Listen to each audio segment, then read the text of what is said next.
নমস্কার।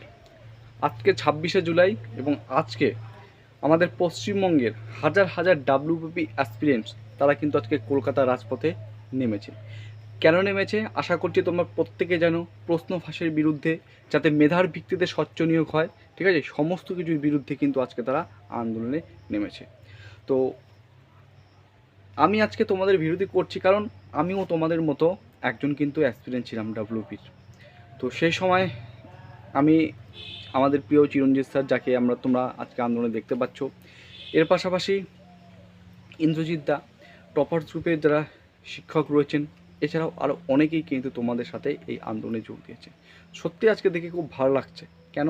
কারণ আগে আমরা দেখতাম, আগেও আমি লক্ষ্য করেছি, ইউপি, বিহার এই সমস্ত স্টেটে যখন কোনো কিছু বিরুদ্ধে প্রশ্ন লিক হতো বা ফাঁস হতো, একসঙ্গে কিন্তু সকলে মিলে কিন্তু গর্জে উঠতো। তোমরা এটুকু জানো যে কিছুদিন আগে, কি কয়েক মাস আগে, ইউপি পুলিশ কনস্টেবলের একটা এক্সাম ছিল, যেখানে হিউজ পরিমাণ ভ্যাকান্সি ছিল, 50,000 প্লাস, যতটুকু আমার মনে পড়ছে।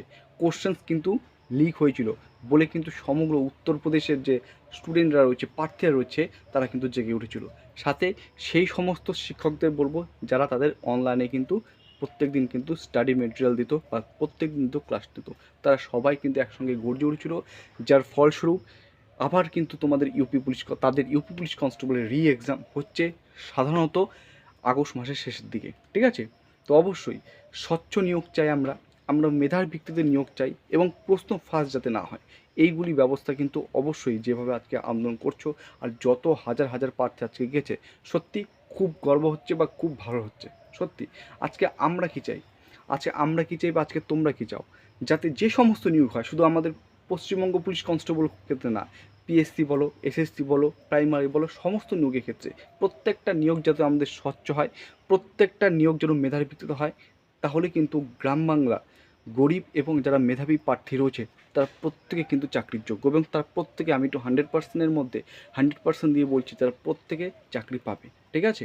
তো খুব ভালো লাগছে, বেশি কিছু বলছি না। বিশেষ করে আমিও তোমাদের মতো যখন ডাব্লিউপি কনস্টেবলের জন্য প্রিপারেশন করছিলাম, তখন কিন্তু আমি চিরঞ্জন স্যারকে যেমন ফলো করেছি, মা অনলাইন পয়েন্টের রিজুদাকে যেমন ফলো করেছি, তবে টপার গ্রুপে যে বর্তমানে স্যাররা রয়েছে তাদেরকেও দেখছি, এছাড়া আরও অনেকে ছোটো ছোটো যারা ইউটিউব চ্যানেল রয়েছে বা যারা বড়ো ইউটিউব চ্যানেল রয়েছে, তাদের যারা তোমাদের ইউটিউবে প্রতিনিয়ত ক্লাস দিয়ে থাকে, তোমাদের মোটিভেশন দেওয়ার চেষ্টা করে, তাদের সমগ্রকে আর তাদের সবাইকে কিন্তু আজকে তোমাদের অনলাইনের মাধ্যমে দেখতে পাচ্ছি।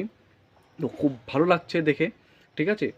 আন্দোলন করার অধিকার প্রত্যেকের রয়েছে, এবং সেটা আইন শৃঙ্খলা মেনে হিংসামুক্ত আন্দোলন, সবাই স্পষ্টভাবে আন্দোলন করার অধিকার রয়েছে। আজকে প্রত্যেকে তোমরা কলকাতার রাজপথে যারা নেমেছো, তোমরা নিজের দাবিতে নেমেছো, এবং খুবই ভালো। তো এখন দেখার পরবর্তীকালে কী স্টেপ নেওয়া হয়, পরবর্তীকালে কী স্টেপ রয়েছে, অবশ্যই সেগুলো আমরা দেখব এবং তোমাদের কিন্তু ভিডিওর মাধ্যমে শেয়ার করব। আমি এই কারণেই ভিডিওটি করছি, কারণ আজকে আমি যখন নিজেকে তৈরি করতেছিলাম, সেই সমস্ত টিচার্সও কিন্তু আমি দেখছি। এর পাশাপাশি তোমাদের প্রত্যেককে বলবো, তোমরা প্রত্যেক ডাব্লিউপি অ্যাসপিরেন্ট যারা আজকে গিয়েছো বা যারা আজকে যেতে পারোনি, তাদের প্রত্যেকে বলবো, দেখো, সেই সমস্ত স্যারদের সাথে তোমরা কিন্তু কোনোদিন বিশ্বাসঘাতকতা করো না। অনেকে অনেক সময় ভুলভাল কমেন্ট করে দেয়, কিন্তু ওগুলো কেউ করবে না। আজকে এই স্যাররা তোমাদের জন্য কত খাটছে, এক একজনের স্যারের বাড়ি দেখো কোথার থেকে কোথায় চলে গেছে, সেই কলকাতার শিয়ালদা চলে গেছে, ধর্মতলা চলে গেছে। কেন গেছে? শুধুমাত্র তোমাদের পাশে দাঁড়ানোর জন্য, তোমাদের সাপোর্ট করার জন্য, ঠিক আছে। আজকে তারা শিক্ষক, ঠিক আছে। তো তাদেরকে অবশ্যই শ্রদ্ধা করবে তোমরা। এবং এই সময় বিভিন্ন ভিডিও আমি দেখে থাকি, সেই সময় তোমরা অনেকে তাদের নামে ভুলভাল কথা বলো, বিভিন্নভাবে কথা বলো, তো এগুলো ঠিক নয়।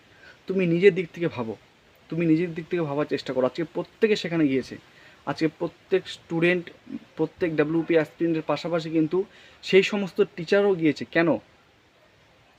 তোমাদের যে দাবি, তোমাদের দাবির পাশে তারা শক্ত করে দাঁড়াচ্ছে, ঠিক আছে। তো অবশ্যই দেখে খুব ভালো লাগে। তো প্রত্যেকে যেভাবে তোমাদের এই পাশে দাঁড়াচ্ছে, তো খুবই একটা ভালো উদ্যোগ, ঠিক আছে।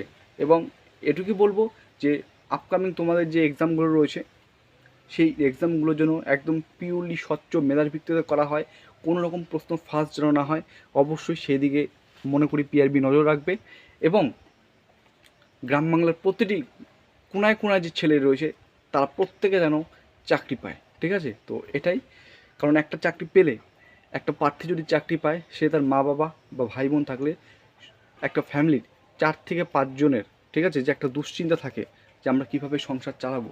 আর বর্তমান যুগে তোমরা দেখতে পাচ্ছ কী অবস্থা রয়েছে, তা কিন্তু অনেকটা কিন্তু তাদের জন্য হেল্পফুল। তো ভিডিওটি এতটুকুই ছিল। সবাই সুস্থ থাকবে, ভালো থাকবে। জয় হিন্দ।